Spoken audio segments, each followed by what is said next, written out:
영화미소는 행복입니다. 옆 사람한테 인사 바랍니다. 영화미소는 행복입니다. 영화미소는 행복입니다. 지난 시간에 이 비유품을 6가지로 분류해서 얘기할 수 있다 이런 말씀을 드렸었는데 6가지의 부류 중에서 그 깨달음을 아는 내용을 부처님께 이제 고백하는 그러한 것을 영해라고 얘기합니다. 한번 따라서 해볼까요? 영해. 그러한 내용들을 부처님께서 이제 인가하시는 내용을 술성이라고 합니다. 술성. 그리고 부처님께서 거기에 대한 성불에 기별을 주는 것을 수기. 한번 따라 수기. 대중들이 수기를 받는 것에 대한 것을 옆에 보고 있던 대중들이 기뻐하는 그러한 것을 중희라고 합니다. 한번 따라 중희. 그래서 이 성불의 수기를 받지 못한 대중들을 위해서 이제 사리불께서 부처님께 다시 청하는 그런 내용을 이제 청설이라고 합니다. 청설. 그리고 부처님께서는 이제 알기 쉽게 비유를 들어서 설명하는 그러한 내용을 이제 비설이라고 그렇게 얘기합니다. 아무튼 비설. 그러한 내용들을 전번에 말씀드렸고 또 법화 치류 또 구유에 대한 말씀을 드렸습니다.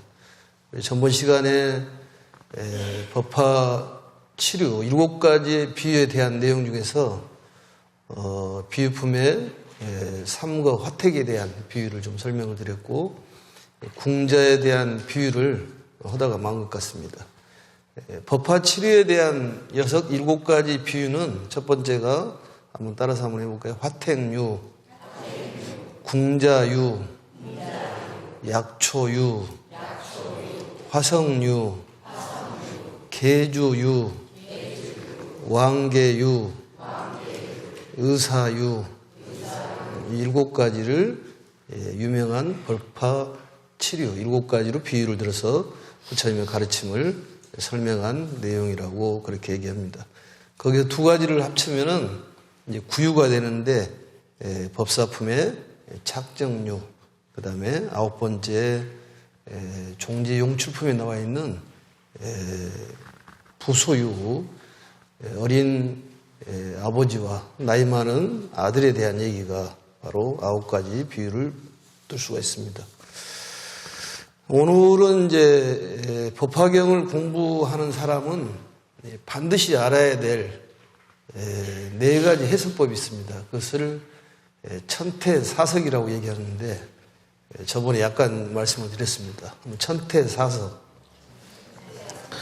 이 천태사석이라는 것은 첫 번째가 약교석이라고 합니다. 한번 따라서 해보세요. 약교석. 2번째는 본적석. 3번째는 관심석. 4번째는 인연석. 이 4가지를 바로 천태사석이라고 얘기하는데 이 법화경을 공부하는 사람들은 반드시 알아야 될 그런 내용입니다. 그리고 첫 번째 약교석이라는 것은 예전에 한번 설명을 드렸습니다만 58교에 대한 말씀을 드렸습니다. 첫 번째가 화법사교라고 부처님께서 가르치는 교재를 어떻게 선택할 것이냐. 그걸 장통, 별원, 장교, 통교, 별교, 원교를 선택하고 또 그 가르침을 어떤 방법으로 가르칠 것이냐. 그걸 화의사법이라고 합니다. 단번에 가르칠 것이냐. 또 점점점 가르침을 줄 거냐. 동교, 정교로 하고 또 부정교, 비밀교 이러한 얘기는 전번 시간에 말씀을 드렸습니다. 또 이제 5가지 때가 있는데 그걸 오시라고 얘기하는데 화엄시, 또 노건시, 방등시, 또 반야시, 법화열반시 이 5가지로 해석하는 것을 오시라고 얘기하는데 이러한 방법으로 해석을 하는 것을 약교석이라고 얘기합니다. 한번 따라 약교석. 그래서 우리 마음을 얘기할 때도 장교에서는 의식이라고 얘기를 하고 또 통교에서는 아리아식이라는 말을 쓰고 또 화엄경인 별교에서는 바로 열애장식, 또 우리 법화경에서는 일점삼천, 또 일심이란 그러한 말을 씁니다. 사실은 다 같은 말입니다. 원교란 말은 일체 모든 중생들에게 총합적으로 가르침을 주는 그러한 가르침이 원교에 해당하고 또 법화경에 해당하고, 이 법화경은 아무나 만날 수 있는 그런 가르침이 아니다, 이런 얘기는 여러 차례 드렸습니다. 그 다음에 이제 두 번째는 본적석이라고 얘기하는데, 법화경을 본문, 정문으로 이렇게 나눕니다. 정문이라는 것은 어떤 자취에 대한 말씀, 본론적인 말씀, 이렇게 두 가지로 나눌 수가 있는데, 예를 들어서 열애수량품에 보면은 이런 얘기가 나오는데, 종지용출품에서 대중들이 땅에서, 어마어마한 대중들이 땅에서 솟아나옵니다. 그 대중들을 보고 전부 나의 제자다, 이렇게 석가모니 부처님께서 말씀하시니까 미륵보살님이 거기에 비유를 들어 설명하는 것이 부소입니다. 나이가 당신이 몇 살이나 먹었기에 그런 많은 대중들을 제도를 했다는 얘기입니까? 그러니까 거기에 대한 설명을 해줍니다. 그래서 미륵보살이 비유를 들어서 설명하기를, 나이가 25살 먹은 머리가 검고 젊은 청년이 100살 먹은 흰머리 난 나이 드신 분에게 내 아들이다, 이렇게 얘기한다고 말이죠. 젊은 사람이 나이 먹은 사람한테 아들이다고 얘기하고, 100세가 넘은 그 할아버지는 젊은 25세 그 청년에게 아버지라고 얘기하는 거랑 똑같지 않느냐. 왜냐? 석가모니 부처님께서 지금 성불을 한 지가 몇 년이나 되느냐. 그리고 성불에서 지금까지 이 많은 포교로 다닌 지가 한 40여 년뿐이 안 되는데 어찌 그런 많은 대중들을 포교를 했다냐. 그건 말이 안 맞다. 이제 거기에 대한 얘기를, 답변을 하는 내용이 열애수량품의 내용입니다. 너희들이 알고 있는 나는 가야성 불원, 가야성에 멀지 않는 곳에 가가지고 6년 동안 단정히 앉아가지고 성불을 한 줄 알고 있다. 내가 정반왕과 마야부인 사이에 태어나가지고 왕자로 살면서 야수다라는 그 공주를 만나서 나홀라를 나가지고 또 내가 출가를 해가지고 또 성불을 해서 많은 사람을 구제하는 것으로 알고 있지만 그것이 아니다. 그러니까 우리가 보여진 모습에 대한 부처님을 뭐라고 얘기하냐면은 바로 정문 부처님이라고 그렇게 얘기합니다. 그러니까 정반왕과 마야부인 사이에 태어나가지고 야소다라고 결혼해서 나올라는 나는 부처님은 정문 부처님이요. 본문 부처님이라는 것은 구원 실성에 대한 얘기인데, 나는 그 모습이 진짜 모습이 아니라 내가 성불을 한 지는 백천만금 나이터 아승기 전에 이미 성불을 했다. 너희들을 제도하기 위해서 이 사바세계에 왔을 뿐이다. 그러한 구원 실성에 대한 얘기를 하는 거예요. 그것을 본문 부처님이라고 얘기를 합니다. 우리가 알고 있기를 석가모니 부처님은 가야성에서 멀지 않는 곳에 가가지고 앉아서 6년 동안 수행을 하고 성불을 한 것을 그렇게 다 알고 있지 않냐, 그런 얘기입니다. 그렇지만 나는 예전부터 성불을 했느니라. 그렇기 때문에 이런 많은 대중들을 제도할 수가 있었다. 그에 대한 오래전 얘기를 얘기하는 것을 바로 이 본적석이라고 그렇게 얘기한다, 그런 얘기입니다. 그래서 예를 들어서 사리부를 정문 쪽으로 본다면은 성문에 해당하는 것이고, 본문으로 놓고 본다면은 바로 보살에 해당하는 것도 바로 본문과 정문에 대한 그 천태사석에 대한 그런 해석법이라고 볼 수가 있습니다. 본문이라는 것은 그 달로 얘기하면은 본래에 있는 달을 얘기하는 거고, 달 그림자를 바로 정문이라고 얘기한다. 그것을 기억을 하시면 도움이 많이 될 것 같습니다. 그 다음에 세 번째 그 해석을 할 때 관심석이라는 것이 있습니다. 그 얘기는 무슨 얘기냐? 가르침을 주는데 마음으로 관을 해가지고 해석하는 방법을 택했다고 말입니다. 그래서 영치산을 마음으로 관하는 그런 방법을 택한다든지 어떤 가르침을 주면서 마음으로 관하는 관해야지만 해석이 되는 그런 가르침을 바로 관심석이라고 얘기를 합니다. 그 다음에 네 번째는 인연석이라는 이 해석 방법이 있는데 인연석이라는 것은 인이 연이 되고 연이 인이 됩니다.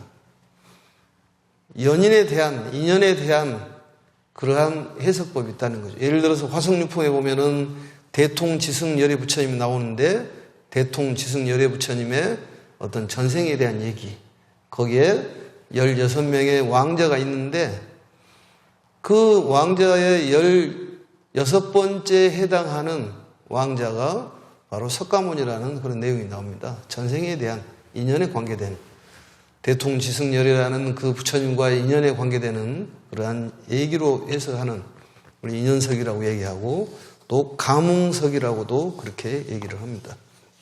네 가지를 정리해서 한번 보면은 한번 약교석, 본적석, 관심석, 인연석 이러한 네 가지 해석법을 잘 기억을 해 두시면은 많은 도움이 될 걸로 생각이 듭니다.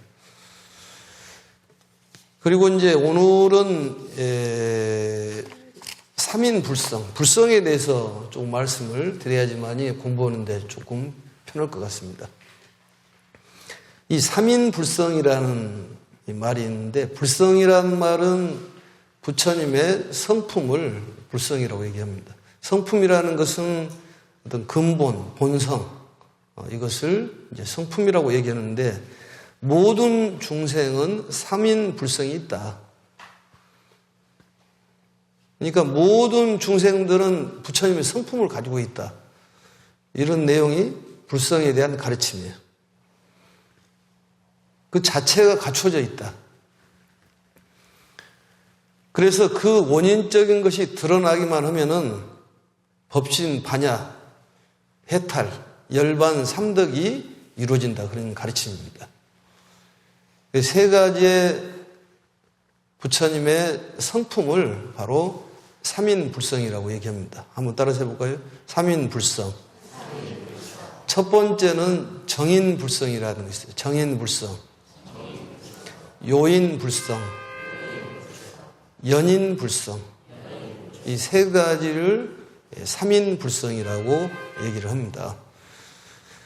그렇다면은 이 첫 번째 정인불성이라는 것은 무엇이냐? 누구든지 다 갖고 있다 그런 얘기입니다. 이 세 가지가 잘 이루어지면 우리는 부처가 된다는 그런 얘기예요. 또 요인불성, 연인불성이란 정인불성이라는 것은 이 본연적으로 우리가 갖추고 있는 불성을 말합니다. 우리는 그 자체가 어떤 불성에 대한 부처님의 성품을 가지고 있다는 거예요. 그게 드러나지 않을 뿐이다 그런 얘기입니다. 보물로 얘기한다면 보물 창고를 우리가 가지고 있다. 비유에서도 그 설명을 많이 합니다만 어떤 무가보주에 대한 비유도 역시 마찬가지로 우리는 값어치를 따질 수 없는 그런 보배를 가지고 있다는 거예요. 무가보주는 바로 부처님의 성품을 비유를 한 것입니다. 그래서 선천적으로 우리는 그걸 가지고 태어났다. 그걸 정인불성이라고 얘기해요. 근본적으로 갖추고 있다. 중생을 사랑하는 대비심이 갖추고 있다. 유마경에 보면은 그 유마거사가 몸이 아파서 병문안을 가지 않습니까? 사리부리 병문안을 가잖아요. 그러면서 유마거사한테 묻잖아요. 거사님은 왜 아픕니까? 그렇게 물어보니까 그 유명한 대답이 있습니다. 중생이 아프니까 내가 아프다. 멋있잖아요, 말이. 중생이 아프니까 내가 아프다. 남편이 아프니까 내가 아프다. 그 말이랑 똑같은 말이야. 스님들도 신도들이 아프니까 내가 아프다는 거예요. 그러면 거사님은 언제쯤 그 병이 낫습니까? 이렇게 물어보니까 중생이 나가면은 내가 낫는다. 참 멋있는 말이잖아요. 그게 불성에 대한 그 마음이에요. 대자비심이 깔려 있는 거지. 우리도 그러한 마음이 깔려 있습니다. 모든 중생들은 그러한 마음들이 깔려 있다는 거죠. 보물로 얘기하면은 보물 창고를 우리는 가지고 있다는 거예요. 체질이 그러한 체질을 가지고 있다는 거예요. 그래서 이것을 정인불성이라고 얘기합니다. 정이란 말은 중을 얘기하는 것인데 바르다는 것은 양극을 벗어나는 거예요. 치우치지 않는 것. 두 가지 다를 수용하는 것을 바로 정이라고 합니다. 그게 바로 해탈이에요. 해탈이고 열반이다 그런 얘기입니다. 그 다음에 요인불성이라는 것은 깨달을 요자, 마칠 요자입니다. 부처님의 가르침을 통해 가지고 그 깨달음을 마친 원인이 되는 불성이라는 얘기예요. 그 얘기는 그 가르침을 통해 가지고 불성이 있는 것을 안다는 것이지. 아는 것도 굉장히 중요해요. 내가 과연 보물 창고를 가지고 있는지를 아는 것이 중요하잖아요. 내가 그만큼 능력이 있는 것을 아는 것이 중요해. 몰랐을 때는 그 능력이 발휘가 안 되는데 알면 능력을 발휘할 수 있다는 것입니다. 그래 방편품에서 말씀을 하시기를 부처님께서 손만 한번 들어도 너희 옛날 사람들이 전부 성불을 해놓아라 이렇게 가르쳐 주잖아요. 결국 우리도 그러한 성불할 수 있는 소양을 가지고 있다는 거죠. 그런 보물 창고가 있다는 것을 우리가 깨달아야 된다는 거예요. 그 깨달음의 원인이 되는 불성이라는 거죠. 예전에 어떤 사람이 군대를 제대를 해가지고 취직하기 위해서 IQ 검사를 했는데 160이 나오더라는 거예요. 천재잖아요. 두 번, 세 번을 검사해도 160이 나오는 거예요. 근데 학교 다닐 때 엄마가 얘기하기를 너는 밀어넣는 사람이다. 밀어넣는 사람이다. 이건 점잖은 얘기하는 거고 밀어넣는 놈이라고 그랬겠지. 그래 밀어넣는 줄 알았다는 거예요. 그래가지고 공부도 안 되고 또 무슨 일을 하더라도 잘 못하고 그랬는데 IQ 검사를 하고 나서 본인이 보니까 굉장히 똑똑한 사람이었다는 거죠. 그때부터 인생이 달라지더라는 거예요. 그건 무슨 얘기냐? 우리가 부처의 성품을 가지고 있는 것을 발견하면 우리는 달라지는 것이고 보살의 마음을 가지고 있으면 달라집니다.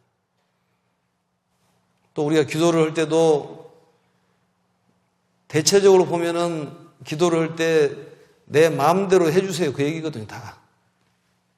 그렇지 않습니까? 내 뜻대로 해주세요. 진정한 신심은 부처님의 원력으로 해주는 겁니다. 원력대로 해주세요. 이렇게 하는 것이 기도의 방법이라고 볼 수가 있습니다.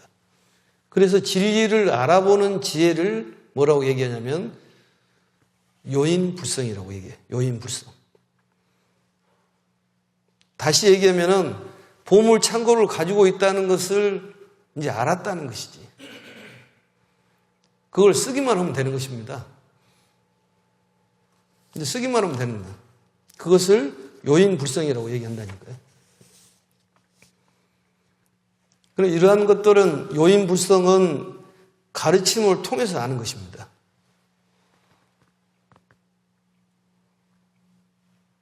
그 다음에 세 번째는 뭐냐? 세 번째는 연인불성이에요. 인연연자의 원인연자입니다. 원인인자입니다. 인이 연이 되고 인이 연이 되고 연이 인이 되는 거예요. 연에 의해 가지고 불성에 그 인이 생긴다는 것이지. 부처님의 가르침의 연이 우리의 불성의 원인이 된다니까, 인이 된다니까요.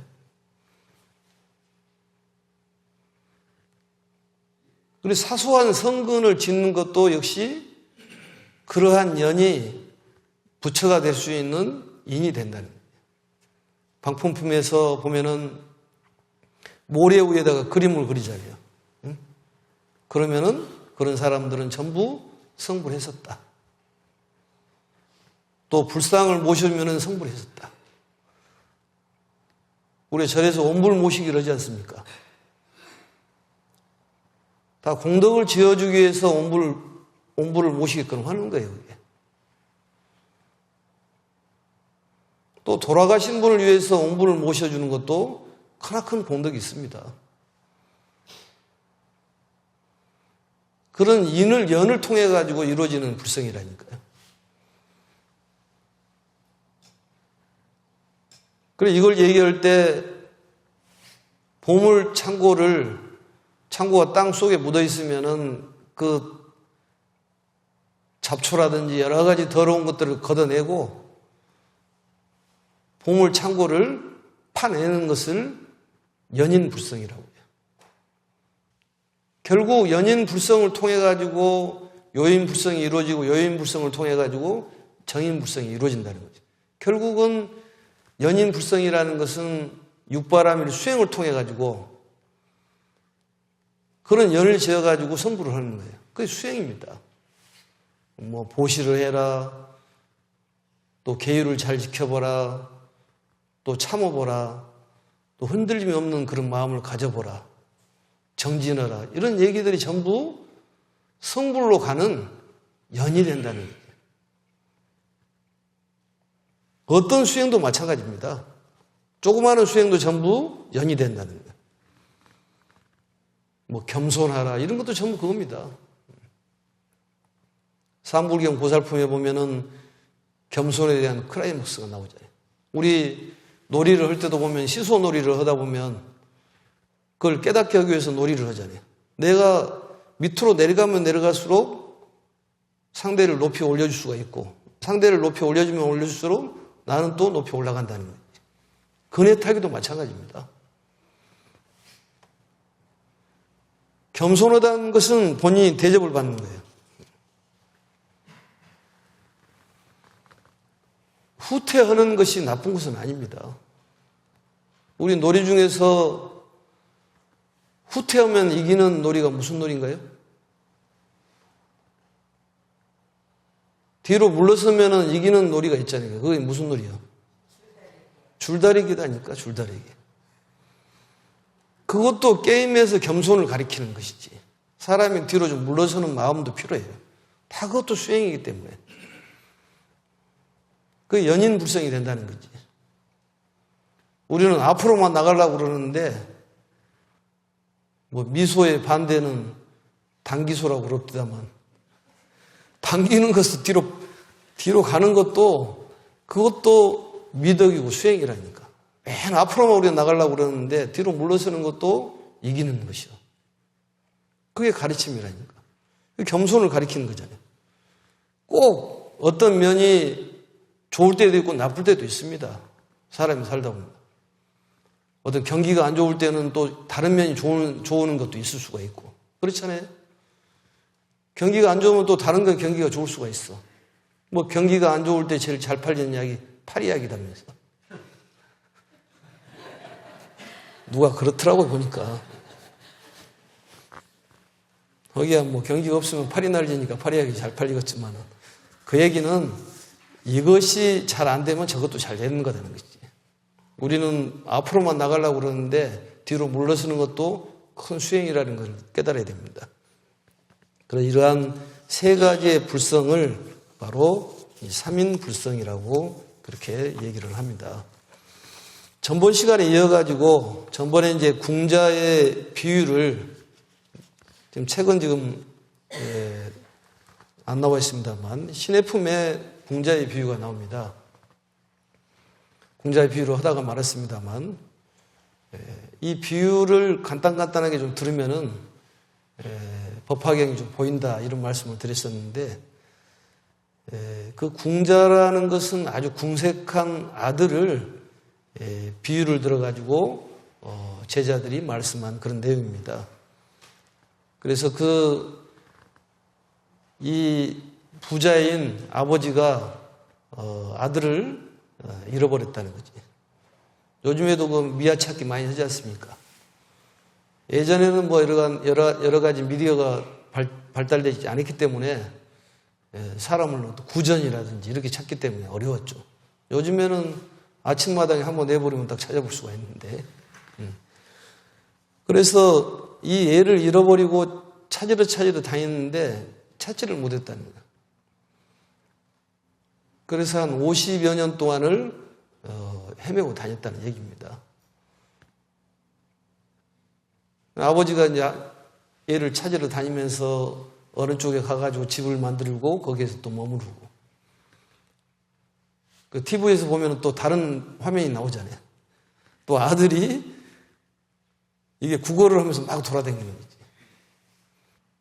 국어를 돌아다니다가 보니까 어느 마을에 이르렀는데 국어를 좀 할까 해서 그 대문을 열고 빠끔히 열어보니까 그 안에가 너무 화려하고 왕 같은 사람이 앉아있길래 깜짝 놀랐다는 거야. 근데 그걸 빠끔히 내다보는 거지를 아버지는 단방에 알아봤다는 거지. 그래, 그 거지가 여기서 구걸하다는 잡히면은 죽을지도 모른다 하고 도망을 갑니다. 대충 얘기하면 그래요, 얘기거리가. 시네프만 읽어보시면은 이해가 되겠습니다만. 그래서 아버지가 그 사람을 시켜가지고 잡아오라. 무슨 많이 들어봤죠? 잡아오라. 그래서 잡으러 가니까 그 거지 아들은 거지 아들은 아버지인지는 모르고 아버지는 알잖아요. 그 연속국에 보면 그런 얘기들이 많이 나오잖아요. 그게. 그래서 데려오라 해서 데리고 가니까 그 거지 아들이 놀래가지고 기절을 해버린 거예요. 왜 기절을 하냐면은 내가 잡혀가면은 죽을지도 모른다. 자기만의 혼자의 생각이에요. 그걸 변직견이라고 그럽니다. 그게 변개 소집이지. 아버지하고 아들의 생각이 완전 다른 거지. 아버지는 그 아들을 오랜만에 만난 아들을 빨리 데려다가 이 상봉하기 위해서 그 사람을 보냈는데 아들은 내가 잡혀가면 죽을지도 모른다 이런 생각을 하는 거지. 그럼 기절을 해버려. 깜짝 놀래가지고 기절해버려. 잡혀가면 죽을지도 모른다. 그래서 아버지가 그 심부름꾼에게 물을 뿌려서 깨우고 그냥 아무 데나 가도록 내버려둬라. 그리고 이제 다시 거지하고 똑같은 모습을 하는 심부름꾼을 보내잖아요. 그러니까 동병상련이라고 거지는 거지끼리 친하다는 거지. 그게 우리 불교 수행 중에서 동사섭이라고 그럽니다. 같이 일을 하면 친해지는 거예요. 또 오시에서 놓고 본다면 깜짝 놀랐다는 얘기는 무슨 얘기냐면 화엄시를 얘기하는 거예요. 갑자기 화엄경을 얘기하니까 경악을 해버리는 거지. 그래서 아함부터 쭉 설명하잖아요. 제분이라고 그래. 똥 치는 것부터 시키잖아요. 그래서 사람을 데려다가 거지를 심부름꾼을 시켜가지고 여기 가면은 삭을 2배를 주니 가서 한번 일을 한번 해볼 수 있느냐. 좋다. 그러고 데려다가 이제 똥 치는 것부터 시키잖아요. 그게 이제 암이지, 사실은. 그래서 똥 치는 일을 시킨 걸 보고 그 똥 묻어 있는 그런 아들의 모습을 보고 아버지가 본인도 똥 묻은 옷으로 갈아입어가지고 가서 또 아버지가 아들에게 접근을 하잖아요. 그래서 나를 아버지라고 생각을 해라. 그렇게 하다가 결국은 모든 재산을 넘겨주는 내용이 바로 시네품의 궁자의 비유입니다. 그 얘기는 무슨 얘기냐? 믿음이 부족하다는 것이지. 믿음이 그만큼 중요하다는 거예요. 모든 수행은 믿음이 뒷받침돼야 됩니다. 참선을 하더라도 우리는 성불을 할 수 있다는 믿음이 필요하잖아요. 그럼 믿음이 바탕이 안 되면 어려운 얘기예요. 신에 대한 얘기는 저번에도 여러 번 했습니다. 그게 바로 궁자의 비유예요. 그래서 궁자, 경악, 화엄시라고 얘기하는데 이것은 나중에 더 구체적으로 설명을 해드리도록 하겠습니다. 그 다음에 이제 세 번째는 약초유품에 대한 비유가 나옵니다. 약초유품. 약초유품의 비유는 삼초 이목에 대한 비유예요. 상초, 중초, 하초, 소목, 대목에 대한 비유인데 하늘에서 비가 내리면은 땅에 있는 식물들은 그 본인의 성품에 알맞게 받아들인다는 거지. 우리가 법성계에 보면은 우보익생 만호공, 그 다음에 뭡니까? 중생수기 득이라고 그러잖아요. 중생이 그 그릇에 맞춰가지고 받아들인다는 거지. 부처님의 가르침은 일정하다는 거예요.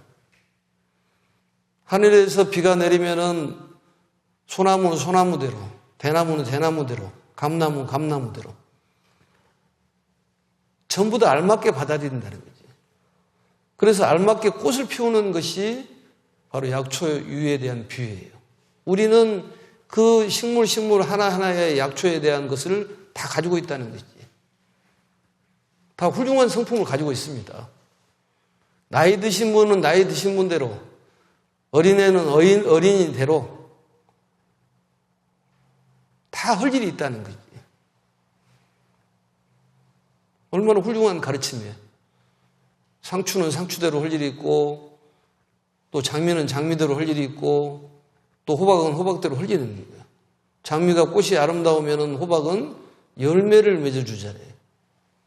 탱자는 탱자대로, 귤은 귤대로 할 일이 있다는 거지. 그렇지 않을까요? 굉장히 우리에게 자신감을 주는 것입니다. 노인기라는 그런 나라가 있는데, 노인기가 뭐냐면 노인을 버리는 나라예요. 어느 정도 나이가 먹으면 노인들을 버려버렸다는 거예요. 우리 고려장 하듯이. 근데 어떤 효자가 있었는데, 효자가 그 아버지를 버릴 수 없어가지고 몰래 좋은 곳에도 모셔놨다는 거예요. 노인을 안 버리면 감옥 갔다는 거예요. 나라에서 이제 임금이 문제를 낸다는 거예요. 나라에서 임금이 무슨 문제를 냈냐면은, 말이 두 마리가 똑같은 두 마리가 암놈이 있는데, 어미 말하고 새끼 말이 있다. 그걸 구별을 해라는 거예요. 근데 젊은 사람이 경험이 없잖아요. 노인들은 다 죽어버렸고. 그래서 몰래 숨겨놓은 아버지한테 가서 묻습니다.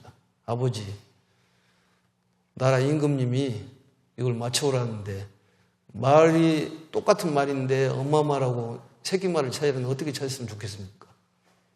아버지가 일러주잖아요. 먹이를 줘봐라.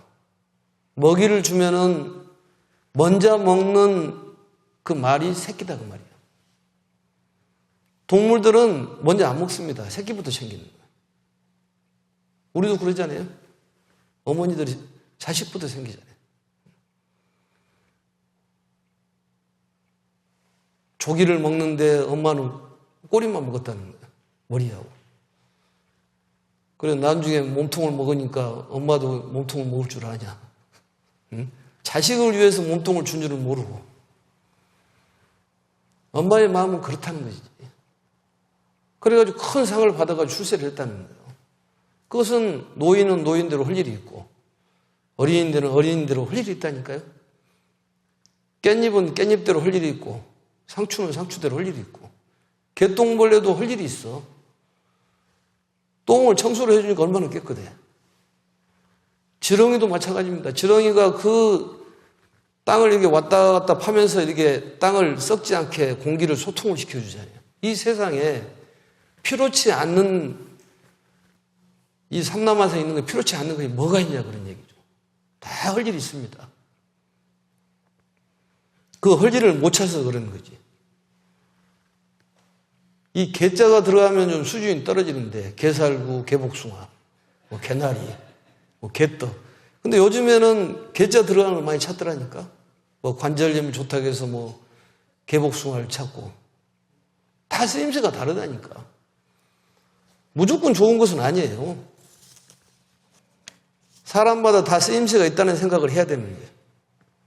아니, 지렁이가 그 가냘픈 입으로 해가지고 땅을 뚫고 나오잖아요. 예? 뚫고 나와. 우리 몸에서 쇳덩어리보다도 그 강한 물질이 있는데 그것이 뭐냐고 물었더니 수염이라네, 수염.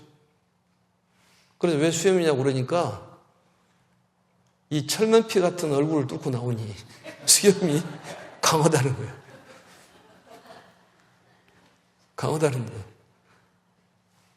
이게 우리 몸의 구조를 보더라도 다 할 일이 있다니까. 눈은 눈썹대로, 코는 코대로, 털은 털대로 다 할 일이 있어. 그걸 모르기 때문에 우리 실망을 하고 안 된다 이런 생각을 하는 것이. 안 된다는 것은 중생상이잖아요. 안 될 것이 무엇일 거냐 그 말이에요. 다 쓰임새가 있다니까. 다 필요해서 하는 것이지. 우리가 하는 짓을 보더라도 다 필요해서 하는 거예요. 이 세상에 우리가 하고 있는 그런 행동들은 하나도 필요치 않은 것들이 없어. 다 필요해서 하는 것들이에요. 그게 업이 되는 것이거든, 사실은. 할만 하니까 그런 것이지. 사실은 말도 여자들이 말을 잘하고 남자들이 말을 좀 잘 아는 편인데 보통 여자들이 하루에 한 2만 여 정도 해야지만이 직성이 풀린다고 그러잖아요. 책 한 권이 한 3만 자 정도 되는데 10,000자만 더 하면 책 한 권씩 써보라 하루에. 근데 여자들이 제일 말을 적게 하는 달이 있다네요. 1년 중에서. 그게 무슨 달이 몇 월 달이에요? 2월 달이라네요. 2월 달. 그래서 2월 달에 애국을 했더니 28일뿐이 없으니까. 달이 적으니까 적게 하는 거지. 근데 말을 잘하는 사람은 말 잘하는 걸로 특기가 있고 말을 안 하는 사람은 아는 대로 특기가 있다니까. 그 약초유품의 정말 훌륭한 가르침이에요. 너무 길게 얘기했습니다만은 그 약초유품에 대한 이 부처님의 가르침이 어디에 비유를 할 수 있는 그런 가르침이냐 그 말이에요. 그 다음 네 번째 비유는 화석유품입니다. 화석유품의 비유를 보면은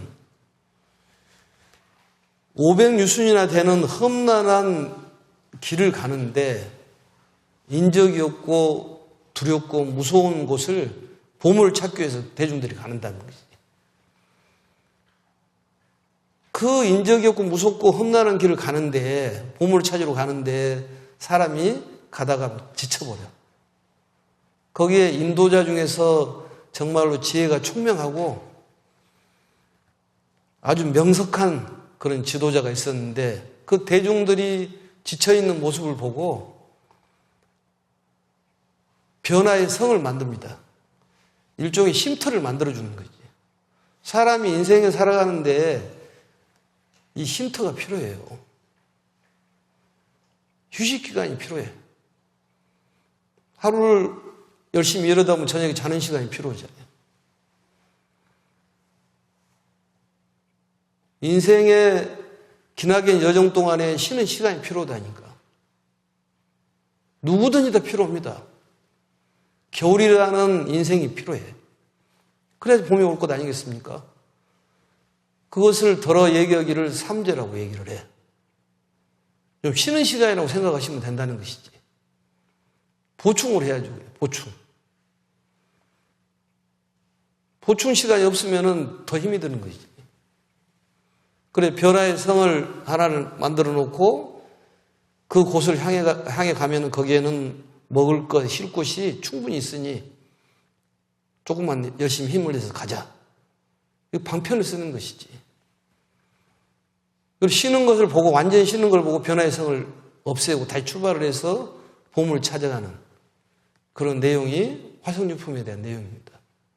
오늘 이 강의를 듣고 있는 사람 중에서 정말로 쉬는 시간이 필요한 사람들이 있을 거예요.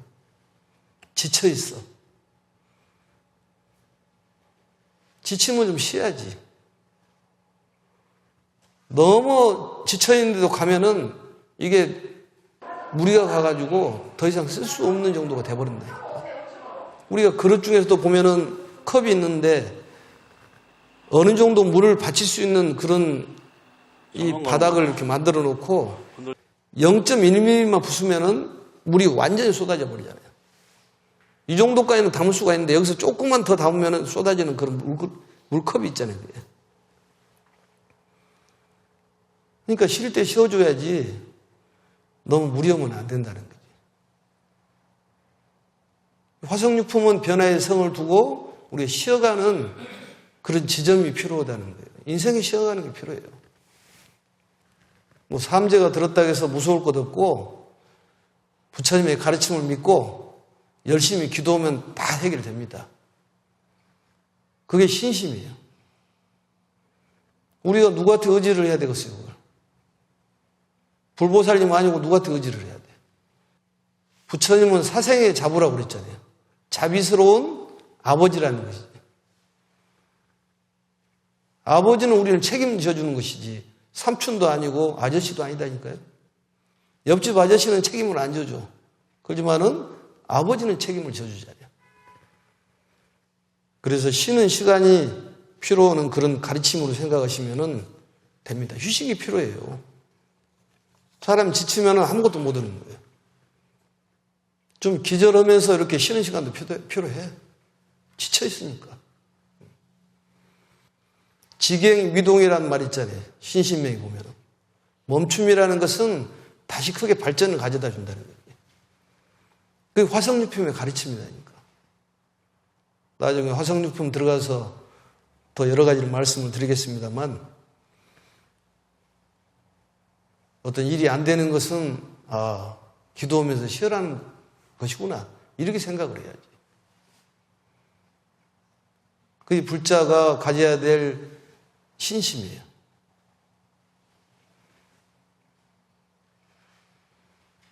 또 이러한 법화경을 우리가 공부한다는 것은 얼마나 훌륭한 일입니까? 백천만금 난조우라고 그러는데 이 법화경을 공부를 하다가 어떤 사람이 그 법화경 한 구절을 태워본 적이 있었는데 그걸 태워가지고 계속 독송을 했는데 거기 부분만 오면은 사람이 그 맥히더라는 거야. 딱딱 맥혀. 읽는데 희한하게. 그 얘기는 다음 시간에 해주도록 하겠습니다. 왜냐하면 연속국이 가다가 오늘 무엇이 나올까 이런 상황에 중단을 해야지만 기대를 하잖아요. 그리고 다음 시간에는 500제자 수기품의 그 비유와 또 안락행품 비유, 그 다음에 열애수량품의 비유, 이 칠류에 대한 비유를 하고, 그 다음에 법사품의 착정류, 그 다음에 종주 용출품의 부소유에 대한 비유를 들어서 마치고, 그 다음에 이제 그 30 이상 80 종호라는 것이 나옵니다. 30 이상에 대한 얘기는 많이 들었는데 80 종호에 대한 얘기는 자세히 못 듣는 것 같아서 거기에 대한 얘기를 다음 시간에 하도록 하겠습니다. 날씨가 고르지 못하고 또 겨울이라 건강 유의하시고 항상 부처님의 그런 불심 또 관세음보살님의 그런 대자비심 이런 마음으로 무장을 하면은 겨울도 잘 넘어가고 꽃피는 봄날이 옵니다. 인생도 꽃피는 봄날이 오니까 기대하시고 건강한 모습으로 다음 시간에 뵙겠습니다. 인사 한번 하겠습니다. 영마미소는 행복입니다. 영마미소는 행복입니다. 자, 박수 한번 치고.